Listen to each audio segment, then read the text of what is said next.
மேலும் தன் கண்கள் அவன் கண்கள் மேலும் தன் உள்ளங்கைகள் அவன் உள்ளங்கைகளின் மேலும் படும்படியாக அவன் மேல் குப்புற படுத்துக் கொண்டான். அப்பொழுது பிள்ளையின் உடல் அனல் கொண்டது. அல்லேலூயா. அவன் எழுந்து அறை வீட்டில் இங்கும் அங்கும் உலாவி திரும்ப கிட்ட போய் அவன் மேல் குப்புற படுத்தான்.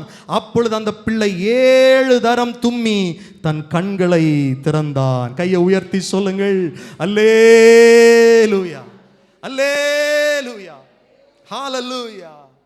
ஜீவனை மறுபடியும் தர வல்லமை உள்ள இயேசுவை நான் பிரசங்கம் பண்ணுகிறேன். மரித்தோரிலிருந்து உயிரோடு எழும்பின இயேசுவை நான் பிரசங்கம் பண்ணுகிறேன். நாயினூர் விதவையின் மகனை உயிரோடு எழுப்பின இயேசுவை பிரசங்கம் பண்ணுகிறேன். செத்து போன லாசருவை உயிரோடு எழுப்பின வல்லமை உள்ள வார்த்தை உடைய இயேசுவை நான் பிரசங்கம் பண்ணுகிறேன். உங்க வாழ்க்கையிலும் புதிய ஜீவனை கர்த்தர் தருவது அதிக நிச்சயம் என்று சொல்லுகிறேன். ஹல்லேலூயா, ஹல்லேலூயா. அப்போஸ்தலர்கள் சொன்னாங்க, பொன்னும் வெள்ளியும் என்கிட்ட இல்லை, நசரேயனாகிய இயேசு கிறிஸ்துவின் நாமம் இருக்கிறது. ஹல்லேலூயா. ஐனையாவே எழும்பு. யார் சொன்னா தெரியுமா? படிப்பறிவு இல்லாத ஒரு பேதுரு. அவன் எழும்பி நடந்தான். உன் படுக்கை நீ எடுத்துட்டு போயிரு. பிறவி முடவன், இயேசுவின் நாமத்தில் எழும்பு. அப்போஸ்தலர் 9வது அதிகாரத்தில் இன்னொரு சம்பவம் இருக்கு. மரித்து போனவர்களையும் எழுப்புகிறார்கள் அப்போஸ்தலர்கள். காரணம் என்ன தெரியுமா? என் இயேசு இன்றைக்கும் ஜீவனோடு இருக்கிறார்.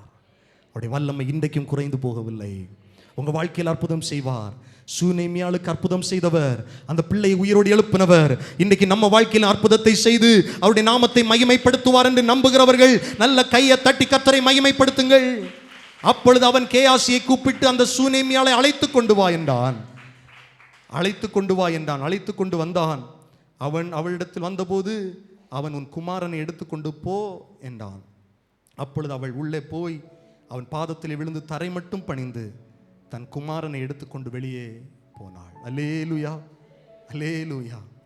கவனிங்கள், 2 ராஜாக்கள் 8வது அதிகாரம் 1லிருந்து 6 வசனத்தை நீங்க வீட்டில் போய் படிச்சு பார்த்தீங்கன்னா, இந்த ஸ்திரீ மறுபடியும் அங்க வந்து ஒரு சம்பவத்தில் செத்துப்போன பிள்ளையை உயிர்ப்பித்த பிள்ளையுடைய தாயாகிய ஸ்திரீ வந்து எலிசாவிடத்தில் கேட்கிறா, எனக்கு வேண்டிய பாகத்தை கொடுக்கணும். பஞ்ச காலத்தில் வேறொரு பட்டணத்துக்கு போய் குடியிருந்தவள் திரும்ப இந்த பட்டணத்தில் வருகிறாள். கவனிங்க, இந்த 2 சம்பவங்களிலிருந்து ஒன்றை நம்ம விளங்கி கொள்ள முடியும். ஆரம்பத்திலே எலிசா கேட்பாரு, ராஜா கிட்ட ஏதாவது சொல்லணுமா, மந்திரி கிட்ட ஏதாவது சொல்லுமா? அப்போ சொல்ல ஒன்றும் சொல்ல வேண்டாம். ஆனால் இப்போ கேட்குறா, ராஜாவிடத்தில் சொல்லி எனக்கு வேண்டிய பங்கை தரணும். அப்போ கவனிங்க, எது மனுஷனால முடியுமோ அதை மட்டும் மனுஷன்கிட்ட கேட்கணும். எது கர்த்தரால முடியுமோ அதை கர்த்தரிடத்துல மட்டும்தான் கேட்கணும். எழுந்து நில்லுங்கள், கர்த்தரை மகிமைப்படுத்துவோம். எல்லா நாமத்திலும் மேலானவர், முழங்கால்கள் முடங்கிடும் இவருக்கு முன். எல்லா நாமத்திலும் மேலானவர் இயேசு, முழங்கால்கள் முடங்கிடும் இவருக்கு முன். துதி கனம் மகிமைக்கு பாத்திரரே, தூயவர் இயேசுவை உயர்த்திடுவே. துதி கனம் மகிமைக்கு பாத்திரரே, தூயவர். 2 கைகளை உயர்த்தி ஆராதிப்போம். சேனைகளின் கர்த்தர் பரிசுத்தர், சேனைகளின் கர்த்தர் பரிசுத்தர், சேனைகளின் கர்த்தர் இயேசு நீர் பரிசுத்தர். அல்லேலூயா, நீர் பரிசுத்தர்.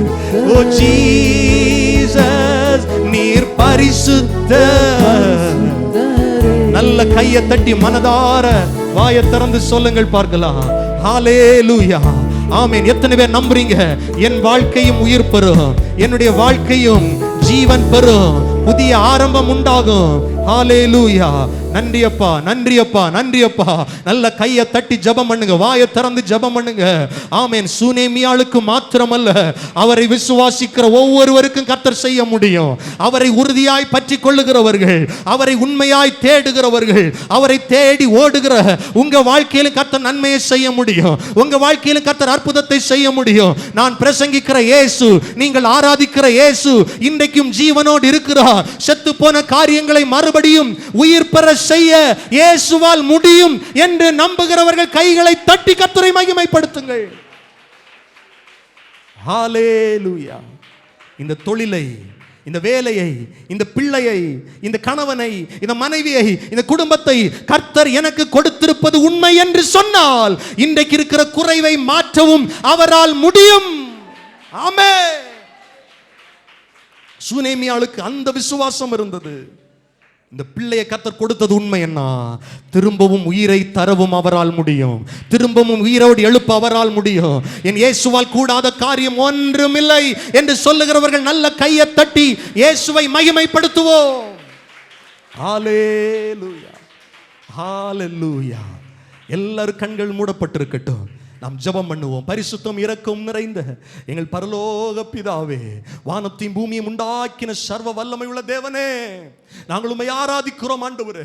எங்கள் வாழ்க்கையில ஆண்டவர் ஒரு சிறிய இழப்பு வரும்போது, எங்கள் வாழ்க்கையில ஒரு சிறிய ஆசீர்வாத தடை இருக்கும்போது நாங்கள் பின்வாங்காமல் தொடர்ந்து உம்மை நோக்கி ஓடுகிற அனுபவத்தை எங்கள் ஒவ்வொருவருக்கும் இன்றைக்கு கற்றுக் கொடுத்ததற்காய் ஸ்தோத்திரம். உம்மை விடாமல் பற்றி கொண்டிருக்க, உம்மை விடாமல் பற்றி கொண்டிருக்க, உம்மையே தேடி ஓட, உம்மையே நாடி ஓட, உம்முடைய வசனத்தையே தேடி ஓட எங்களுக்கு கிருபை தாரும் ஆண்டவரே.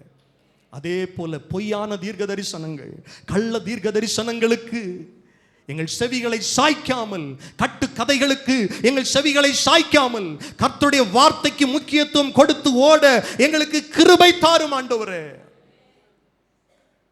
ஜீவன் வரும் வரையிலும், ரட்சிப்பு வரும் வரையிலும், அற்புதம் நடக்கும் வரையிலும் கர்த்தருடைய பாதத்தில் அமர்ந்து கிடக்கிற அனுபவம் எங்கள் ஒவ்வொருவருக்கும் உண்டாகட்டும். தேவ சமூகத்தில் இருந்து நன்மைகளை பெற்றுக்கொள்ள கிருபைகளை தாரும் ஆண்டவரே. ஆராதனை வெளிப்பட்ட எல்லா மகிமையும் கனத்தையும் உமக்கு தருகிறோம். அப்பிரயோஜனமான ஊழியக்காரன் வெறும் கடமையை மாத்திரம் நான் செஞ்சிருக்கிறேன்ப்பா, உங்க நாம மகிமை அடையட்டும். எங்கள் ஒவ்வொருவரையும் தாழ்த்துகிறோம். இயேசுவின் நாமத்தில் ஜெபிக்கிறோம் நல்ல பிதாவே, ஆமென். நம்முடைய கர்த்தராகிய இயேசு கிறிஸ்துவுடைய கிருபையும், பிதாவாகிய தேவனுடைய அன்பும், பரிசுத்த ஆவியானுடைய ஐக்கியம், பாதுகாப்பு, சமாதானம் நம் ஒவ்வொருவரோடும் கூட கிறிஸ்துவின் வருகை பரியந்தம் நிறைவான ஆசீர்வாதம் தங்கியிருப்பதாக. ஆமென். எல்லாரும் சேர்ந்து சொல்லுவோம். என் ஆத்துமாவே கர்த்தரை ஸ்தோத்தரி, என் முழு உள்ளமையுடைய பரிசுத்த நாமத்தை ஸ்தோத்தரி. என் ஆத்துமாவே கர்த்தரை ஸ்தோத்தரி, கர்த்தர் செய்த சகல உபகாரங்களை ஒரு நாளும் மறவாதே. ஆமென், ஆமென். அல்லேலூயா. சத்தமாய் சொல்லுங்கள், அல்லேலூயா. கர்த்தர் உங்கள் ஒவ்வொருவரையும் ஆசீர்வதிப்பார். வருகிற புதன்கிழமை மாலை 6 மணிக்கு நடக்கிற அந்த விசேஷித்த ஜெபத்தில் குடும்பமாய் கலந்து கொள்ளுங்கள். இப்பொழுது ஒருவருக்கொருவர் அன்பின் வாழ்த்துக்களை பகிர்ந்து பிரிந்து செல்லுவோம். கர்த்தர் பிரியாத நேசராய் நம்மோடு இருப்பாராக. ஆமென், ஆமென்.